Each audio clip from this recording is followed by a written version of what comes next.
The following episode will contain spoilers. You have been warned. You're listening to Cinema IRL, the podcast that throws you into the movie and asks the question, what would you do? Who needs fiction when you can have biopics? Amber and Scott discuss The Fire Inside, a story straight out of Flint, Michigan, having nothing to do with drinking water. And now, Cinema IRL. I wish I could switch places for just one day. What would you do? Put yourself in my shoes. How do we handle this? What would you do? Put yourself in my position. What would you do? Now it's your turn. Dun dun da da dun dun dun dun dun da da da dun dun da da da. Okay, so I'm not the only person that was like, if you take Rocky, make him a black girl, and put him in Flint, Michigan, that's what you have here. Yes. The Fire Inside is the inspirational true story of Clarissa Shields, arguably the greatest female boxer of all time. She is a high school junior from Flint, Michigan, and she pushes past all limitations to become the first American woman to win an Olympic gold medal in boxing. Hello? Yeah. And then the first American period to win back-to-back.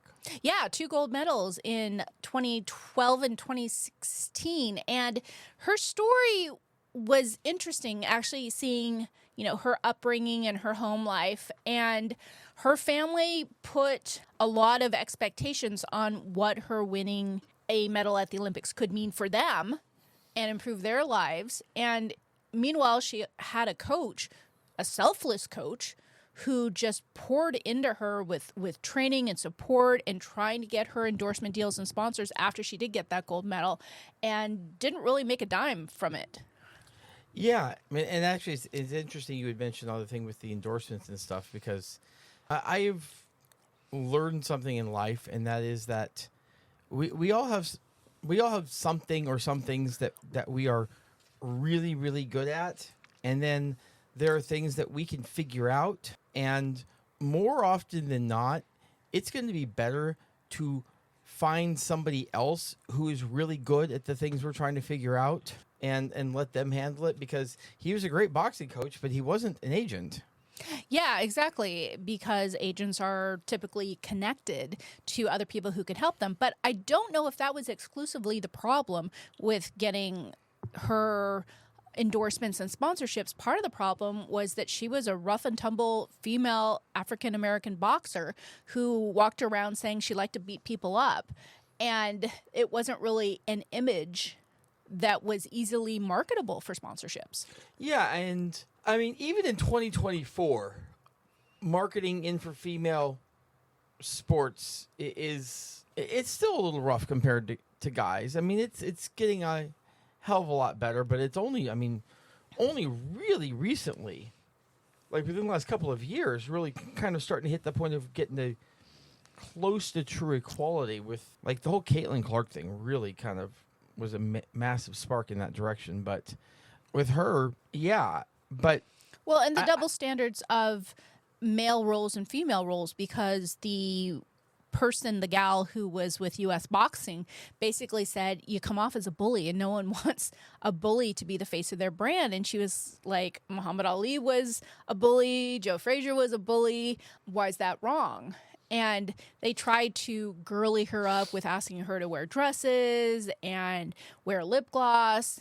And she wore the lip gloss, but not so much anything else. And it was an issue with her wanting to be true to herself, and the adults around her saying, you got to play the game because perception matters. And she's a 17-year-old girl at that point, so. And you want to know who was right? I'll give you a hint. It wasn't her. No, unfortunately, if we're playing the IRL real life thing, like, listen, play the game by your rules as much as you possibly can in this world.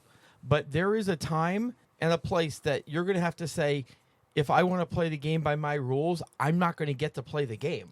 Well, and sadly, I think you're right in the fact that most of the time, I think you have to start out playing the game. The game is what it is, which has been around long before you were born. And then as you get more credibility, more authority, more strength in your positioning over time, then you can try and change the game from within. Then you can be a truer version of yourself. But to even be able to get in the game, you have to know how to play the game out of the gate. Yeah, and that's not something a 17-year-old fully understands, I think. And that's a lot of, I mean, and that was one thing that I'd love to have seen the actual behind the scenes on this, how she basically went to the boxing people and said, I want the $3,000 a year stipend instead of the $1,000 a year, and I want all the other girls to get it.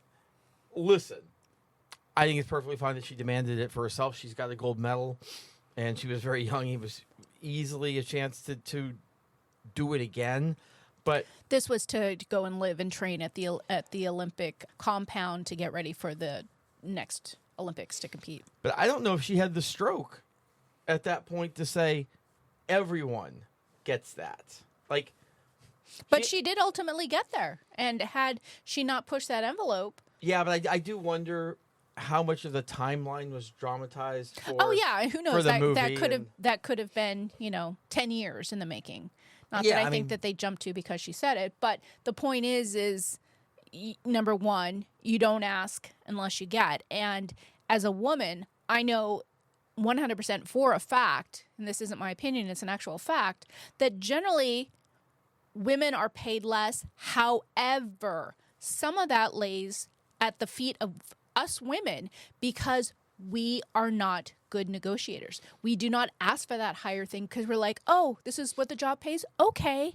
Or if we do ask for more, or we do ask for a raise once we have a job, we sheepishly ask for, oh, well, maybe we have a couple percentage, other than like a guy who wants to, have a 50% raise. Yeah, and let me tell you, I'm as a guy who has been an employer in multiple businesses. Let me tell you, and I'm sorry, anybody who says otherwise to this is lying and playing the game. I want to hire the best talent I can for the least amount of money I can pay them. Yeah, And- most employers definitely do. And They that's- have a budget and a bottom line too. Yeah, and that's the thing. Like, you're never, like, if You're not going to offer everyone the key to the kingdom and all the riches unless they ask for it and you really want them and you want to entice them to come work for you. Yeah, if I think I can pay someone $50,000 a year to come work for me, I'm not gonna say, "Here, let me offer you 70." Right. Now, I know some places are, like California, passing laws that Transparency is like the range is X to Y. And let me tell you, that range can still be very vague. It can, be tens of thousands of dollars, $40,000, $50,000. But yeah, it's certainly a starting point in regards to transparency with salaries, because sometimes you just don't even know. But you still have the other point about, okay, starting salaries, but still asking for the raise. yeah, and some women, sure, some women have this nailed, but as a whole, women just have more issues around money and demanding what they're worth and not accepting less than men do. Yeah, and you actually hit the nail directly on the head here. In some ways, women are their own worst enemy because of their nature. So one would say, okay, well, we need to be aware of that, not take advantage of it. But I'm sorry, employers are going to take advantage of it. They're going to take advantage of it yesterday, today, and tomorrow, unless there are rules in place. Or sometimes some companies will use something along those lines as like almost like they use it as a thing, or we pay women the same as men, or whatever, something out there to try to shed a positive light on their company. But I assure you, when they're doing it, they're not just doing it because they feel like paying more. They're doing it as an image thing. Sure. And I was watching a TV show the other day, and there was a flashback sequence to, I believe it was 1969. And it was a high school setting, and the two girls were going to class, and it was home ec class. Okay, so number one, I shudder to think of a time when there was home ec class, which they made pretzel meatloaf in the home ec class. But I almost took home ec in did you? high school, almost. But what I would love to see is a high school class, if you wanted to do a, gender specific class, which I don't even know if it's suitable in this day and age. However, if you wanted to have the 2024, 2025 version of a high school class for girls, I would love to see that class be negotiation, because it is such an important part of life. You negotiate for your car, you negotiate for your salary, you negotiate for the apartment you want to rent. You are in frequent situations where you negotiate. Yeah, but let me tell you, some of this really is just part of the differences in genders, and that's not in any way, shape, or form to say that a woman can't be a great negotiator. Absolutely, a great woman negotiator can be every bit as good as a great male negotiator. Yeah, absolutely. But caked into our DNA are the desires to Well, push. women are taught to be polite. Oh, don't push the situation, or don't make someone uncomfortable, or even though we've made great strides over time, there's still feminine attributes sometimes that are engraved into girls growing up. Well, I don't even think it's that as much as very simple. Like I used to play Magic competitively, semi-pro, and let me tell you, the number of men to women has always vastly outnumbered, and it's not because the women aren't smart enough to do it. It's because caked in the DNA, women in general are less competitive. Like they just are. They're less competitive than guys. Like I'm sure there's been a bajillion studies on this. And you have to be competitive, and that's the thing with negotiation. Like negotiation is a competition. It's you versus them to see who can quote unquote win. And many women, or I should say a larger percentage of women than men, are very turned off by that concept. Well, and that's why it makes perfect sense that as an athlete bucked that trend, because as an athlete, you are competitive. You do have that spirit to be like, okay, I want to be the best. I want to fight the best. I'm going to work and achieve and beat that goal. And, kudos to someone so young, even if the timeline was a little off. It's not like she was a 40, 50-year-old woman. No. She was either a teenager or likely in her early 20s, to have the foresight to know that she could make things better for herself, but she could also make things better for the industry and her peers. And not everyone thinks that globally and that responsibly when they're that young. Yeah, no. And like I said, sometimes you have to get your own foot in the door. Like it's easier to get one foot in the door and then do something once you're inside, than it is to try to get hundreds or thousands of feet in the door all at once. Yeah, I mean, you're best able to change the system when you're part of the system. If you're just an outsider of whatever that system is, then you're just someone easily dismissed. But if you're part of whatever it is you're trying to change, you have greater influence, you have greater connections, and have a greater chance of success.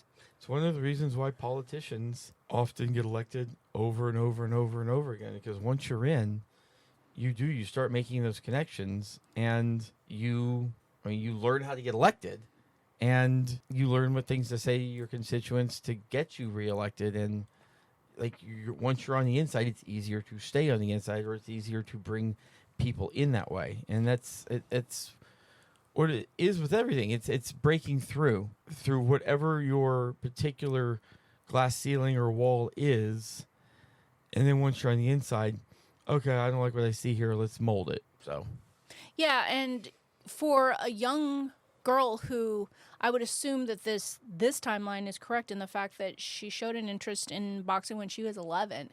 So this was a girl who had drive at a very young age, when most girls are still playing with toys. She wanted to get in a ring and box. Yeah, they never really explained why she wanted to, but I guess it doesn't matter. I mean, she saw something and she was like, yeah, I want to beat people up. I want to put on some gloves and beat people up.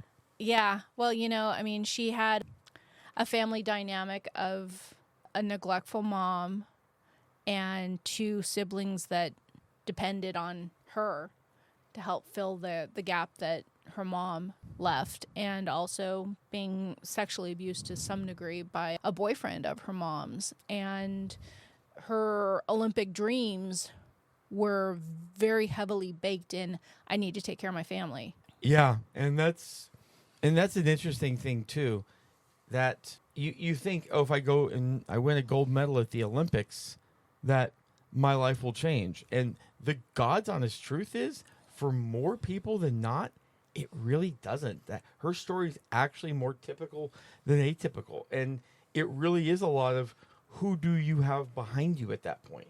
Yeah, because there's hundreds of Olympic athletes in the United States after, that come home and have performed well, but there's only so many brands, and there's only so many brands that match who you are, what sport you played, what your backstory is. It's not, sports sponsorships and endorsements. They're not just given, hey, you won a gold medal, so come and represent my brand. But there's so much to it, because you're attaching your brand to someone and their story and their personality. And at one point in the movie, you saw her looking at a Wheaties box of Michael Phelps, and Michael Phelps was one of those winners who just had so many opportunities out of that Olympics. Well, yeah, but it also helped that I believe you won 7 gold medals. See, that's the thing. Yeah. I mean, as a boxer, you cap at 1. Like, you can't win more than 1. Right. But with him, you could. And, I mean, I know, bad luck choosing your sport or whatever. Yeah, you win 7 gold medals. I don't care who you are. Doors are going to... You're not going to have to open doors. Doors will be running to open for you. Right. But, yeah, 1, so much. Yeah, I remember I had a job many years ago, and the director of marketing at the time, she was a silver medalist for swimming in the Olympics, and I think it was maybe the 60s or 70s. And she put that on every bio she had. I mean, if you won an Olympic, or won an Olympic medal, you definitely put that on everything going forward in your life. Oh, yeah. But and I'm sure it's a conversation starter, but it's not. She didn't have a job related to that. So yeah. I mean, if nothing else, it shows that you have a lot of drive and determination to find excellence. Yeah. And you're willing to put in the work. It's not just I'm a good swimmer. It's I'm willing to put in the work, and when I put in the work, I will produce results. I think that's actually a really savvy thing to say, because it shows an employer or potential partner or whatever that you have a work ethic and that you're willing to sacrifice and put in the effort to get the results. So yeah. And it's not even just that. A lot of people are willing to sacrifice and put in the effort, but I'm willing to sacrifice, put in the effort, and when I do, I will get results. Yeah. So. Dun dun dun dun dun dun dun dun dun dun dun dun dun. Adrian! We hope you enjoyed our episode. Thank you for listening. And to catch all the new episodes, please subscribe. We release 2 to 3 episodes weekly, so we'll have new content regularly. Until next time.